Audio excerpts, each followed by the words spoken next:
গল্প অবাধ্য পিছুটান লিখেছেন সাদিয়া শওকত বাবলি। পর্ব ৩। সম্মুখে গাড়িটা ওভারটেক করে উঠতেই হুট করে কেউ একজন এসে পড়লো গাড়ির সম্মুখে। হকচকে উঠল আরুষ। দ্রুত ব্রেক কষল। আচমকা ব্রেক কষায় বিজয় বিরক্ত হলো। তুর্য হাতের ল্যাপটপটা পড়ে যেতে যেতে ধরে ফেললো। কপালে ভাঁজ ফেলে উদ্যত হলো কিছু শক্ত কথা বলতে, তবে সম্মুখভাগের অবস্থা অবলোকনে আর কিছু বলল না। বিরক্তি ভঙ্গিতে আবারও দৃষ্টি নিক্ষেপ করলো ল্যাপটপে। আরুষ হন্তদন্ত হয়ে গাড়ি থেকে বের হলো। দেখলো কলেজের পোশাকে একটা মেয়ে বসে আছে গাড়ির সম্মুখে। বসে বসে কিছু একটা নিয়ে টানাটানি করছে ভীষণভাবে। আরুষ এগিয়ে গেল তার পানে। অপরাধীর ন্যায় বলল, দুঃখিত, আমি বুঝতে পারিনি। মেয়েটা চোখ তুলে তাকালো আরুষের পানে। গোলগাল চেহারার দারুণ এক কন্যা সে। উজ্জ্বল শ্যামবর্ণা মুখশ্রীতে ক্রোধ স্পষ্ট। আরুষের কণ্ঠ শুনে যেন খেপে গেল আরও। মুহূর্তে অগ্নিমূর্তি ধারণ করলো। গলা থেকে কিছু একটা খুলতে খুলতে উঠে দাঁড়ালো। ঝাঁঝালো কণ্ঠে বলল, কিসের দুঃখিত? দেখে শুনে গাড়ি চালাতে পারেন না? দেখেছেন আপনার জন্য আমার কত বড় ক্ষতি হলো? হাতটা ছুলে গেছে। কলেজ কারটা আপনার গাড়ির নিচে পিষে ইন্তেকাল করেছে। আরুষ পূর্ণ দৃষ্টিতে তাকালো মেয়েটার পানে। সত্যি গুণের কাছ থেকে ছুলে গেছে মেয়েটার। লাল রক্তেরও আবির্ভাব দেখা যাচ্ছে। আসলে দোষটা আরুষেরই। সে দেখেছে তার সম্মুখে গাড়িটা দাঁড় করানো। তখনই বুঝে যাওয়া উচিত ছিল সামনে কোনো ঘাপলা আছে, নয়তো যানজট ছাড়তেও গাড়িটা এগোচ্ছে না কেন। কিন্তু সে তা করেনি। উল্টো দুর্নীতি করে পাশ থেকে একটু ফাঁকা জায়গা দেখেই গাড়ির সামনে তুলে দিয়েছে। অনুতপ্ত হলো ছেলেটা। আমতা আমতা করে বলল, দুঃখিত? কিসে দুঃখিত? আপনার দুঃখিত ধুয়ে ধুয়ে কি আমি পানি খাবো? কত বড় সাহস! সামনে গাড়ি দাঁড় করানো দেখেও পিছন থেকে গাড়ি সামনে ঠেলে দিয়েছেন আপনি। থামলো মেয়েটা। আবারও ঝাঁঝালো কণ্ঠে বলল, এই এই আপনাকে গাড়ি চালানোর লাইসেন্স কে দিয়েছে? আমি আপনার গাড়ি চালানোর লাইসেন্সই কিনে নেব, বেয়াদব ড্রাইভার। আরুষ কাচুমাচু মুখ করলো। হয়তো আবারও একবার দুঃখিত বলতে চাইলো, তবে সে মুখ খোলার আগেই গাড়ির ভেতর থেকে বেরিয়ে এলো এক ভারী কণ্ঠস্বর। তুর্য ল্যাপটপের দৃষ্টি রেখেই গম্ভীর কণ্ঠে বলল, কিছু টাকা ধরিয়ে দিয়ে বিদায় কর এটাকে আরুষ। তুর্যের কথা আরও ফুঁসে উঠল মেয়েটা। গাড়ি খোলা জানালা দিয়ে গলিয়ে অগ্নিদৃষ্টি নিক্ষেপ করলো তুর্যর পানে। দাঁতে দাঁত চেপে উদ্যত হলো কিছু শক্ত কথা বলার জন্য, তবে সে সুযোগ আর হয়ে উঠল না। সামনের বাস থেকে ডাক পড়ল তার আগেই। বাসের জানালা থেকে অন্য আরেকটা মেয়ে হাত বাড়িয়ে বলল, এই সেমরি, গাড়ি ছেড়ে দিচ্ছে, তাড়াতাড়ি আয়। মেয়েটা আর কথা বাড়ালো না। তীব্র সুচালো দৃষ্টিতে শেষ একবার সে তাকালো তুর্য আর আরুষের পানে, যেন দৃষ্টি দিয়েই বুঝিয়ে গেল, তোদের আমি দেখে নেব, সাহস থাকলে আমার সামনে পড়িস আবার। এইটুকু মেয়ের এমন ধারালো দৃষ্টিতে প্রথমে আরুষ ভরকে গেল, পরক্ষণে নিজেকে সামলে নিল। মেয়েটা দৌড়ে চলে গেল বাসের পানে। আরুষ সস্থির নিঃশ্বাস ফেলে গাড়ির দিকে যেতেই চোখ পড়ল চাকার নিচে পড়া কলেজ কার্ডটার দিকে। ছেলেটা একটু ঝুঁকে কৌতূহলবশত হাতে তুলল কলেজ কার্ডটা। কার্ডের উপরের অংশটা নষ্ট হয়ে গেছে। ছবি বা কলেজের নামটা বোঝা যাচ্ছে না তেমন, তবে মেয়েটার নাম পরিচয় এখনো স্পষ্ট। আরুষ পড়ল মেয়েটার নাম পরিচয়। চমকে উঠল সাথে সাথে, হাতে পায়ে কাঁপন ধরল। এটা কি সত্যি নাকি ভুল দেখছে? আরুষ আবার পড়ল কার্ডে থাকা মেয়েটার নাম পরিচয়। ঘাড় বাঁকিয়ে একবার তাকালো তুর্যের পানে। তার কি এখনই তুর্যকে কিছু বলা উচিত, নাকি চেপে যাওয়া উচিত? কিন্তু পরে যদি তুর্য কিছু জানতে পারে, নির্ঘাত তাকে কুচি কুচি করে কাটবে। এলোমেলো পা ফেলে তুর্যের পানে এগিয়ে গেল আরুষ। এদিক ওদিক নজর ঘুরিয়ে ডাকলো, স্যার। তুর্য ল্যাপটপের কিবোর্ডে হাত চালাতে চালাতে বলল, গাড়ি ছাড়বি নাকি এই মাঝ রাস্তায় অন্য ড্রাইভারের খোঁজ লাগাবো? আরুষ ঢোক গেল। আমতা আমতা করে বলল, স্যার, একটু আগের মেয়েটা। কি হয়েছে? মেয়েটা তার কলেজ কার্ডটা ফেলে গেছে। তুর্য বিরক্ত হলো বেজায়। মাঝ রাস্তায় ছেলেটা গাড়ি থামিয়ে কি মেয়ে মেয়ে করে হেদিয়ে মরছে। কণ্ঠে বেশ বিরক্ত নিয়েই তুর্য বলল, তো কলেজ কার্ড অনুযায়ী মেয়েটার নাম প্রীতি ইসলাম, বাবার নাম পলাশ শিকদার, মায়ের নাম সুফিয়া বেগম।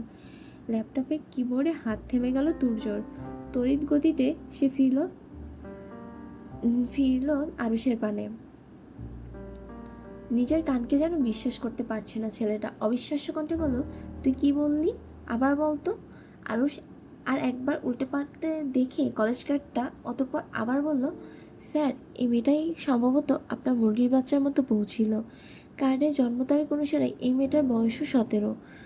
তুর্য নিজের কোল থেকে ল্যাপটপটা পাশে রাখলো দ্রুত। হুড়মুড়িয়ে গাড়ি থেকে নেমে দাঁড়ালো, ব্যস্ত ভঙ্গিতে আশেপাশে দৃষ্টি নিক্ষেপ করলো। অস্থির কণ্ঠে শুধালো, কোথায় আমার বউ, কোথায়? আরুষ হাত দিয়ে সম্মুখের দিকে একটা জ্বলন্ত বাস দেখিয়ে দিল। মিনমিনিয়ে বলল, আপনার বউ ওই বাসে চলে গেছে স্যার। তুর্য তাকালো বাসের পানে, কপাল কুঁচকে বলল, তাহলে তুই এখানে এখনো দাঁড়িয়ে আছিস কেন হাম্মক? তাড়াতাড়ি বাসটার পিছনে।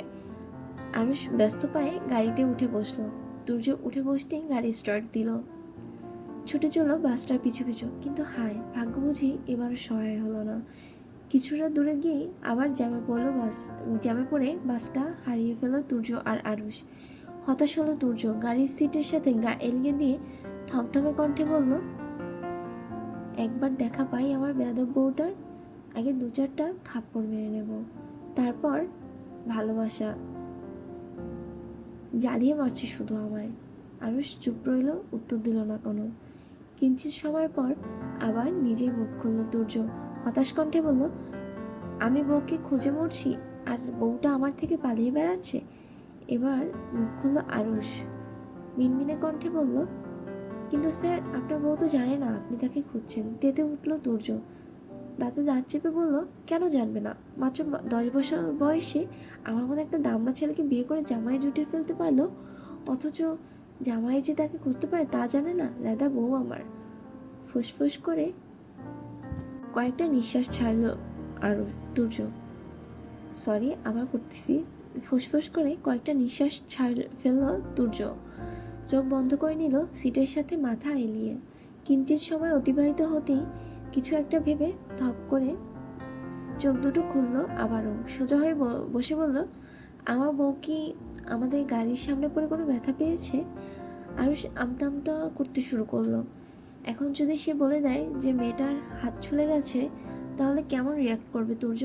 নিশ্চয়ই তাকে এই মাঝ রাস্তায় গাড়ি থেকে ঠেলে ফেলে দিবে। আর যদি না বলে বা মিথ্যা বলে, তবে পরে যদি জানতে পারে ঘাট থেকে মাথা আলাদা করে দিবে সে। সেই হিসেবে সত্যি বলাটাই বাঞ্ছনীয়।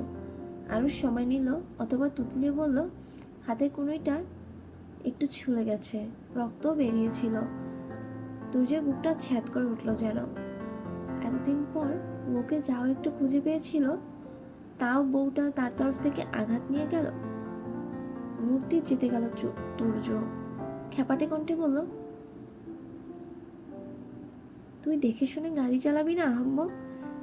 আজ তোর জন্য আমার মুরগির বাচ্চার মতো বউটা আঘাত পেল। তোর গাড়ি চালানোর লাইসেন্স আমি কিনে নেবো বেয়াদব। এই তোকে গাড়ি চালানোর লাইসেন্স কে দিয়েছে বলতো?